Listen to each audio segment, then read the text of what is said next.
Hello दोस्तों, नमस्कार। लो शुरुआत करें। राजस्थान अध्ययन पार्ट सेकंड। आरपीएससी अधीनस्थ बोर्ड की ऑल एग्जाम के लिए ये क्लास रामबाण साबित होगी। मतलब राजस्थान अध्ययन के तो 80% कक्षा 9 और 10th से ही उठ के आते हैं, हूबहू के हूबहू। मतलब कुछ ऑप्शन भी चेंज नहीं होता, वैसी की वैसी लैंग्वेज में। तो आप राजस्थान अध्ययन को तो नहीं छोड़ सकते और उनकी एक कदम सफलता की ओर। ऐसे ही आप बढ़ते रहोगे, मतलब 2 दिन या 3 दिन में पार्ट कंप्लीट हो जाएगा। आज सेकंड पार्ट स्टार्ट कर रहे हैं जहाँ कल छोड़ा था। लो शुरुआत कर रहे हैं। और आप इन क्लासों का फ़ायदा उठाने के लिए बाद में आपको ऑब्जेक्टिव भी मिल जाएगी ये पार्ट कंप्लीट होते ही। तो इन पार्टों का लाभ उठाने के लिए आप चैनल को सब्सक्राइब करें और ऑल पे क्लिक करें, जिससे आपको डेली नोटिफिकेशन मिलता रहेगा और आपका जीके मजबूत हो जाएगा। लो अब शुरुआत करें। और मैं अंडरलाइन करा दूंगा, जो मोस्ट है ना उसका विशेष तौर से ध्यान रखना। 19वीं सदी में आरंभ में 20 रियासतें थी। कहाँ? हमारे राजस्थान में। इनमें से 17 राजपूत, 2 जाट और 1 मुस्लिम शासक द्वारा शासित थी। जो मतलब 2 जाट, 17 तो राजपूत शासित थी और 2 जाट जो भरतपुर धौलपुर वाली जाटों द्वारा थी, और 1 मुस्लिम थी ना, वो टोक वाली थी द्वारा शासित थी। इन राज्यों के साथ की गई संधियों में कुछ सामान्य शर्तें थी तो कुछ विशिष्ट जो उस राज्य से संबंधित थी। संधि की सामान्य शर्तें इस प्रकार थी। कौन कौन सी शर्तें थी, मतलब वो एक बार देख लो। फर्स्ट, संधि द्वारा रियासती शासकों ने अंग्रेजों की सर्वोच्चता स्वीकार कर ली। मतलब जो रियासती शासक थे ना हमारे राजस्थान के, उन्होंने अंग्रेजों की सर्वोच्चता स्थापित कर ली। अंग्रेजों ने रियासती राजाओं का वंशानुगत राज्य अधिकार स्वीकार कर लिया। जो वंशानुगत राजाओं को अधिकार मिलता था, उनके पुत्र को, वो स्वीकार कर लिया। अंग्रेजों ने बाहरी आक्रमण से प्रत्येक राज्य की सुरक्षा करने और आंतरिक शांति एवं व्यवस्था बनाए रखने में सहायता का आश्वासन दिया। चौथी, संधि करने वाले प्रत्येक राज्य में एक अंग्रेज पॉलिटिकल एजेंट रखना तय किया गया। कौन? प्रत्येक रियासत में एक पॉलिटिकल एजेंट रहेगा अंग्रेजों का। साथ ही ये आश्वासन भी दिया गया कि पॉलिटिकल एजेंट उनके राज्य कार्यों में हस्तक्षेप नहीं करेंगे। पांचवा, ब्रिटिश संरक्षण के बदले रियासती शासकों को अपनी विदेश नीति अंग्रेजों को सौंपनी पड़ी और अपने आपसी विवादों को अंग्रेजों की मध्यस्थता हेतु प्रस्तुत करने का वादा करना पड़ा। 6, आवश्यकता पड़ने पर रियासती शासक अपने राज्यों के समस्त सैनिक साधन अंग्रेजों के सुपर्द कर देंगे। अंग्रेजों को वार्षिक किरात देने संबंधी धारा सभी राज्यों की संधियों में अलग अलग थी। किरात की यह राशि निर्धारित करने के लिए मराठों को दिए जाने वाले किरात का आधार बनाया गया था। ब्रिटिश संरक्षण स्वीकार करने के फलस्वरूप राजस्थान की रियासतों नरेशों को सुरक्षा तो प्राप्त हुई, पर उन्हें अपनी स्वतंत्रता खोनी पड़ी। उपयुक्त संधियों का राजस्थान के राज्यों पर बहुविध प्रभाव पड़ा। कंपनी सरकार को नियमित रूप से किरात देने से राजस्थान के राज्यों की आर्थिक स्थिति कमजोर हो गई।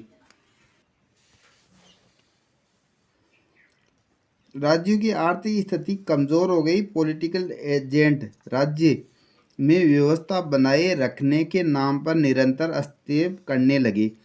शासन कार्य और अधिकारों में आई कमी के कारण राज्य शासन संबंधी कार्यों के प्रति उदासीन रहने लगे। ऐसी परिस्थितियों में ब्रिटिश पॉलिटिकल एजेंट राज्य में तानाशाह बन गए, मतलब उनका एकाधिकार हो गया। कंपनी द्वारा किरात वसूल करने के अलावा समय समय पर कई खर्चे बलात् थोप दिए जाते थे। अंग्रेजों ने राज्य के आर्थिक साधनों पर भी अधिकार करने का प्रयास किया। नमक उत्पादन के प्रमुख क्षेत्र सांबर झील और मेवाड़ के अफीम उत्पादन क्षेत्रों पर अधिकार कर लिया गया। शांति व्यवस्था बनाए रखने के नाम पर लगभग सभी राज्यों पर अंग्रेजी सैनिक टुकड़ियां स्थापित कर दी गई, जिनका खर्च भी संबंधित राज्य को ही वहन करना पड़ता था। भारी किरात पर ब्याज और अन्य खर्चों के तोपे जाने के फलस्वरूप राज्य की आर्थिक स्थिति कमजोर हो गई। राजस्थान के शासकों ने मराठा आतंक से सुरक्षा तथा अपने सामंतों पर नियंत्रण स्थापित करने के लिए अंग्रेजों के साथ 1818 ईस्वी की संधि की थी। संधि संपन्न होने के बाद राजपूत शासकों ने अंग्रेजों की सहायता से सामंतों की शक्ति कुचलने का प्रयास किया। कालांतर में अंग्रेजों ने ऐसे अनेक कदम उठाए जिनसे सामंतों की स्थिति कमजोर हुई।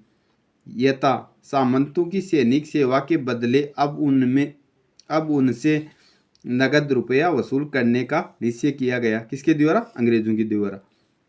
जागीर क्षेत्रों में सामंतों को कई विशेषाधिकार प्राप्त थे, जैसे जागीरों के निवासी अपने सामंत की आज्ञा के बिना किसी दूसरे स्थान पर नहीं बस सकते थे। सामंत व्यापारियों से राहदारी और दाना पानी आदि शुल्क वसूल करके उसके बदले व्यापारियों को सुरक्षा प्रदान करते थे। उनके इन विशेषाधिकारों को समाप्त कर दिया गया। किनके द्वारा? अंग्रेजों के द्वारा। 19वीं सदी के पूर्वार्ध तक जागीर क्षेत्र का नेतृत्व सामंतों के पास था। सामंत कौन होते थे?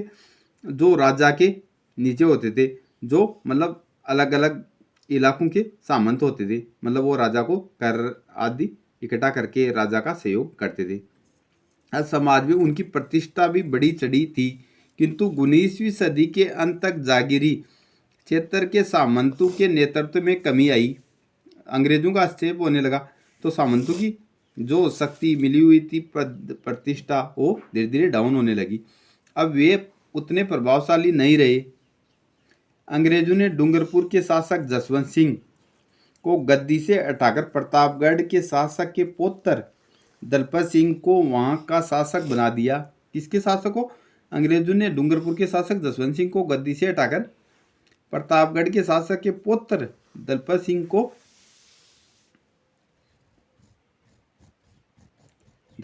को वहां का शासक बना दिया। इससे वहां की जनता में ब्रिटिश सरकार के प्रति घृणा उत्पन्न हो गई। इसी प्रकार जब अंग्रेजों ने जयपुर की राजमाता भटियाणी को अधिकारच्युत करने का प्रयास किया तो वहां के लोगों ने क्रुद्ध होकर कप्तान ब्लैक की हत्या कर दी। कहाँ के? वो मतलब डूंगरपुर की। कोटा में अंग्रेजों ने तत्कालीन महाराव किशोर सिंह के विरुद्ध रियासत के फौजदार जालिम सिंह के दावों का समर्थन किया, जिससे कोटा में हाड़ा राजपूत अंग्रेजों के विरुद्ध हथियार लेकर उठ खड़े हुए। कौन से? हाड़ा राजपूत, जो कोटा में हाड़ौती में हाड़ा राजपूत थे। अलवर और भरतपुर रियासतों में अंग्रेजों ने हस्तक्षेप कर वहां अवैश्यक राजकुमारों को गद्दी पर बैठा दिया, क्योंकि शासक के अवैश्यक होने की स्थिति में अंग्रेजों को राज्य के प्रशासन पर अपना नियंत्रण स्थापित करने का अवसर मिल जाता था। जोधपुर के महाराजा मान सिंह भी ब्रिटिश सरकार के घोर विरोधी थे। उनके प्रयत्नों से अन्य रियासतों में भी ब्रिटिश सत्ता के विरुद्ध असंतोष पनपने लगा। और अब ये देख लो, ये हर एग्जाम में आया हुआ क्वेश्चन है। मतलब ये तो मोस्ट लगा लेना, इम्पोर्टेंट, और ये तो क्लियर याद करना है आपको। राजस्थान के शासक, क्रांति के समय शासक तो हमने पढ़ ही लिए थे। अब देखो, राजस्थान में क्रांति के समय ब्रिटिश पॉलिटिकल एजेंट कहाँ के पॉलिटिकल एजेंट कौन कौन थे? जैसे कोटा रियासत के पॉलिटिकल एजेंट थे कौन? Major button. कोटा के कौन थे? Major button. जोधपुर रियासत के पॉलिटिकल एजेंट कौन थे? Make motion. जोधपुर के कौन थे? Make motion. भरतपुर रियासत के कौन थे? मोरिसन। जयपुर रियासत के ईडन। उदयपुर रियासत के सावर्ट्स। और सिरोही रियासत के जेडी हॉल। ये तो रीट 2022 में जो पात्रता परीक्षा लगी थी ना, उसी में आया हुआ है। सिरोही रियासत के पॉलिटिकल एजेंट कौन थे? JD hall. और ये जोधपुर वाला कोई कितनी बार पूछ लिया, और कोटा वाला भी काफ़ी बार पूछा हुआ है। तो ये तो मोस्ट लगा लेना, वेरी वेरी मोस्ट, और इसको तो क्लियर याद रखना है। कितने पॉलिटिकल एजेंट थे राजस्थान में? 1 2 3 4 5 6, और एक था, 6 तो थे पॉलिटिकल एजेंट, और एक था पॉलिटिकल एजेंट टू गवर्नर। आगे देखो, राजनीतिक आधिपत्य स्थापित करने के पश्चात अंग्रेज सरकार ब्रिटिश भारत की भांति राजस्थान पर भी सांस्कृतिक विजय प्राप्त करने को उत्सुक हो उठी। ब्रिटिश सरकार ने सामाजिक सुधार के लिए प्रचलित परंपराओं, रीति रिवाजों, कुरीतियों को समाप्त करने के लिए विशेष कदम उठाए। इन कुरीतियों में कन्यावध, दास प्रथा, सती प्रथा सम्मिलित थी। इस दिशा में उठाए गए कदमों से जनता ये समझने लगी कि अंग्रेज राजस्थान के सामाजिक ढांचे को विघटित करना चाहते हैं और अंग्रेजों की सामाजिक और सामान्य जीवन में हस्तक्षेप करने की नीति ने जनता में असंतोष उत्पन्न किया। इस प्रकार हम देखते हैं कि 1818 की संधि के बाद अंग्रेजों द्वारा राजस्थान के राज्यों के प्रशासन में अवांछित हस्तक्षेप, आर्थिक संसाधनों पर आधिपत्य, अंग्रेजों द्वारा वसूल की जाने वाली वार्षिक खिराज की राशि, सामंतों के विशेषाधिकार पर कुठाराघात और राजस्थान के सामाजिक जीवन में हस्तक्षेप ने सर्वत्र असंतोष को जन्म दे दिया। मतलब राजस्थान के राजा, सामंत और साधारण जनता सभी वर्ग अंग्रेजों से असंतुष्ट थे, और उसी का परिणाम था 1857 की क्रांति। ईसाई मत के प्रचारकों की संदिग्ध गतिविधियों के कारण अजमेर मेरवाड़ा क्षेत्र में यह विचार पनपने लगा कि अंग्रेज हिंदुओं का मतांतर कर उन्हें जबरदस्ती ईसाई बनाने के लिए प्रयत्नशील है। इससे उनमें ब्रिटिश सत्ता के प्रति तीव्र आक्रोश उत्पन्न हो गया। ईसाई बनाने के लिए प्रयत्नशील है, इससे उनमें ब्रिटिश सत्ता के प्रति तीव्र आक्रोश उत्पन्न हो गया। ब्रिटिश विरोधी भावनाओं को पनपने में राजस्थान के कवियों व साहित्यकारों ने भी महत्वपूर्ण योगदान दिया। उनके द्वारा ऐसे शासकों की निंदा की गई जो ब्रिटिश सत्ता के भक्त थे, तथा उन शासकों एवं सामंतों की प्रशंसा की गई जो ब्रिटिश सत्ता के विरोधी थे।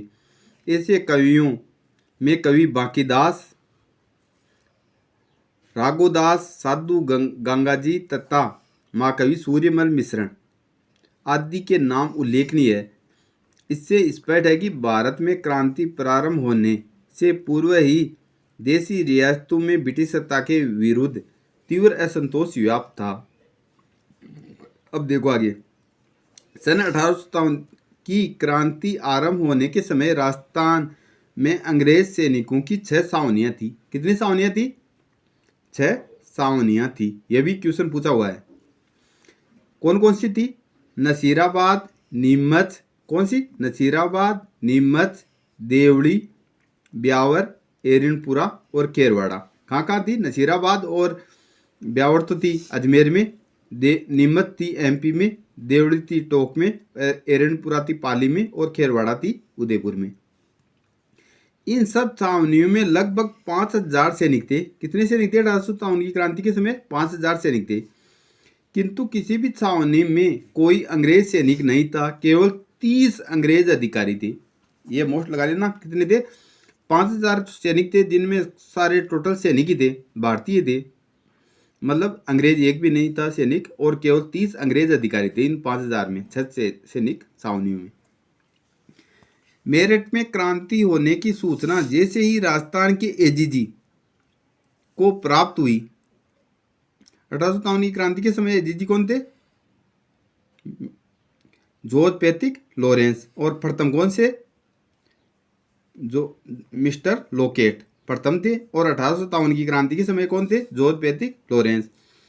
तो मेरठ में क्रांति होने की सूचना जैसे ही राजस्थान के एजीजी को प्राप्त हुई, मेरठ में, वही भारत में सर्वप्रथम 10 मई 1857 को, उसने देशी रियासतों के शासकों को यह आवश्यक निर्देश भेजे कि वे क्रांतिकारियों को अपने राज्य में न घुसने दे, और जो भी ब्रिटिश सत्ता का विरोध करे उनका कठोरतापूर्वक दमन करे। ये मतलब एजीजी ने संदेश दिया। अब देखो शुरुआत कर रहे हैं नसीराबाद से।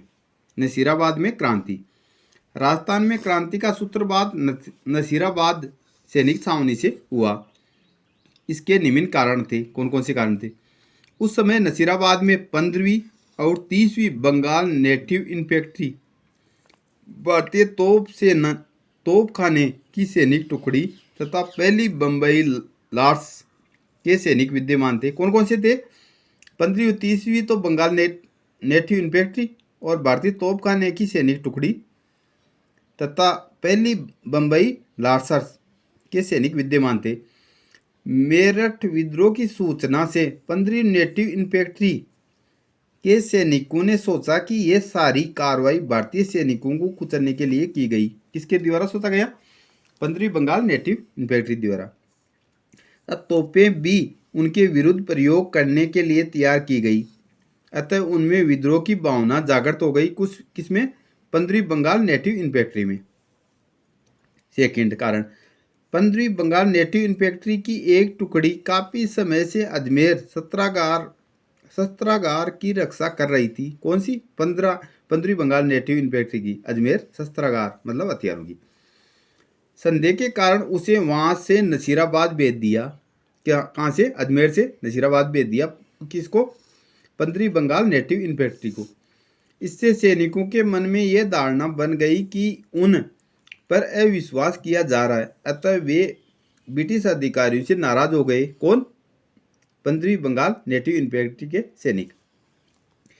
इन दिनों बाजार और छावनियों में बंगाल और दिल्ली के संदेशवाहक साधु और फकीरों के वेश में राजस्थान आए और उन्होंने चर्बी वाले कारतूसों के विरुद्ध प्रचार कर विद्रोह का संदेश प्रसारित किया।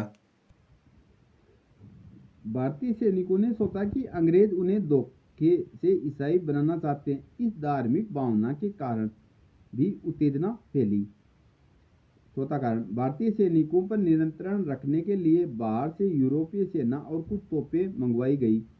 इस तथ्य को गुप्त रखा गया था और बाद में जब ये बात प्रकट हो गई तो सेना में उत्तेजना फैल गई। इन्हीं कारणों से 28 मई 1857 कब? 28 मई 1857 को 15वीं बटालियन नेटिव इन्फेंट्री के सैनिकों ने तोपखाने पर अधिकार कर लिया। सारी छावनी में भगदड़ मच गई। सैनिकों ने शस्त्रागार लूट लिया। अंग्रेज सैनिक अधिकारी मेजर स्पोर्टिसवुड, अंग्रेज अधिकारी कौन? मेजर स्पोर्टिसवुड और कर्नल न्यूबरी की हत्या कर दी। ये क्वेश्चन भी बार बार पूछा जाता है कि 1857 की क्रांति के समय शुरुआत हुई 28 मई 1857 को। कहाँ? नसीराबाद में। तो वहाँ कौन कौन से अंग्रेज अधिकारी मारे गए? तो कौन कौन से? मेजर स्पोर्टिसवुड और कर्नल न्यूबरी। कौन कौन से मारे गए? मेजर स्पोर्टिसवुड और कर्नल न्यूबरी की हत्या कर दी गई। लेफ्टिनेंट लोक तथा कप्तान हार्डी घायल हो गए। घायल कौन कौन से हुए? दो की तो हत्या हो गई। कौन कौन से? स्पोर्टिसवुड और कर्नल न्यूबरी की। और घायल कौन हुए? लेफ्टिनेंट लोक तथा कप्तान हार्डी घायल हो गए। अंग्रेज अधिकारियों ने नसीराबाद से भागकर ब्यावर में शरण ली। नसीराबाद से भागे हुए अंग्रेज अधिकारियों ने कहाँ शरण ली? ब्यावर। चर्च और अधिकारियों के बंगले में आग लगा दी। खजाने की तिजोरियां तोड़ दी गई। इन विद्रोही सैनिकों ने 4 ब्रिटिश अधिकारियों के अलावा रक्त की एक बूंद भी नहीं बहाई। मतलब अंग्रेजों को ही टारगेट किया। छावनी को तहस नहस करने के बाद विप्लवी सैनिकों ने अविलंब दिल्ली की ओर प्रस्थान किया। यहाँ वो लूटपाट करके फिर दिल्ली की ओर प्रस्थान किया। 18 जून 1857 को विप्लवी दिल्ली पहुंचे। क्रांतिकारी दिल्ली पहुंचे कब? 18 जून 1857 को। ये भी क्वेश्चन बन रहा है। दिल्ली में डेरा डालने अंग्रेजी पलटन पर पीछे से आक्रमण किया, जिसे अंग्रेज परास्त हुए। दिल्ली में भी इनका जबरदस्त योगदान रहा। अब देखो, मतलब एक तो इसमें यह ध्यान रखना 1857 की क्रांति कब शुरुआत हुई? 28 मई 1857 को। कहाँ से? नसीराबाद से। और इसमें कौन कौन से अंग्रेज अधिकारी मारे गए? और मेजर स्पोर्टिसवुड और न्यूबरी की तो हत्या हो गई, और कप्तान लेफ्टिनेंट लॉक और कप्तान आंडी 2 घायल हो गए, ये भी ध्यान रखना। नीमच की क्रांति। नसीराबाद की क्रांति की सूचना जब नीमच पहुंची तो 3 जून 1857, कब हुई नीमच की क्रांति? 3 जून 1857 को नीमच के सैनिकों ने भी विद्रोह कर दिया। क्रांतिकारियों ने छावनी को लूट लिया तथा उसमें आग लगा दी। नीमच छावनी को लूटने के बाद क्रांतिकारी नीमच से रवाना होकर सरकारी बंगलों को लूटते हुए उनमें आग लगाते हुए शाहपुरा पहुंचे। ये भी कुछ क्वेश्चन मतलब बार बार आ रहा है। तो नीमच के अधिकारी नीमच से बाद में कहाँ पहुंचे? शाहपुरा। शाहपुरा के शासक ने क्रांतिकारियों को भोजन और ठहरने की सुविधा दी, ये भी पूछा हुआ है। इसके पश्चात क्रांतिकारियों ने निमाहेड़ा पूछे। शाहपुरा के बाद में कहाँ पूछे? निमाहेड़ा, जो चित्तौड़गढ़ में पड़ता है, जहाँ की जनता ने इनका बड़ा स्वागत किया। तत्पश्चात क्रांतिकारी यहाँ से देवली, टोंक और आगरा होते हुए दिल्ली पहुंचे। मार्ग में अनेक स्थानों पर जनता ने क्रांतिकारियों का स्वागत किया तथा क्रांतिकारियों की संख्या में भी काफ़ी वृद्धि हो गई। मतलब जहाँ भी गए तो लोग भी उनमें जुड़ते गए। नीमच से क्रांतिकारियों के चले जाने के पश्चात एजीजी लॉरेंस के निर्देश पर किसके? नीमच से क्रांतिकारियों के चले जाने के पश्चात एजीजी लॉरेंस, जोधपुर लॉरेंस थे ना, के निर्देश पर कप्तान सावर्स, जो मेवाड़ के वो थे पॉलिटिकल एजेंट सावर्स, ने कोटा, बूंदी और मेवाड़ की राजकीय, किन किन की? कोटा, बूंदी और मेवाड़ की राजकीय फौजों की सहायता से 8 जून 1857 को नीमच पर पुनः अधिकार कर लिया। विद्रोह तो कब हुआ था? 3 जून 1857 को। और वापस एजीजी जॉर्ज पैथिक लॉरेंस और मेवाड़ के पॉलिटिकल एजेंट सावर्स ने मिलकर कोटा, बूंदी और मेवाड़ की राजकीय फौजों की सहायता से 8 जून 1857 को नीमच पर पुनः अधिकार कर लिया। और अब आगे कल पढ़ेंगे एरनपुरा, कोटा, खेरवाड़ा, ये बाकी कल पढ़ेंगे। तो आपको क्लास कैसी लगी? मतलब आपका एक भी टॉपिक छोड़ूंगा नहीं, और क्लियर अंडरलाइन करा रखिए ना, उनका विशेष तौर से ध्यान रखना, और ऐसे ही बढ़ते रहना। आपका 100% हो जाएगा। मतलब जीके पे ज़बरदस्त पकड़ करा दूंगा, ऑब्जेक्टिव भी हल कराता जाऊंगा साथ ही साथ। आप चैनल पर विजिट करके चैनल को सब्सक्राइब करके आल पे क्लिक करिए, जिससे आपको डेली नोटिफिकेशन मिलता रहे, और ऐसे ही किताब मजबूत आपकी होती रहेगी और राजस्थान जीके पे आपकी ज़बरदस्त पकड़ हो जाएगी। थैंक यू, धन्यवाद।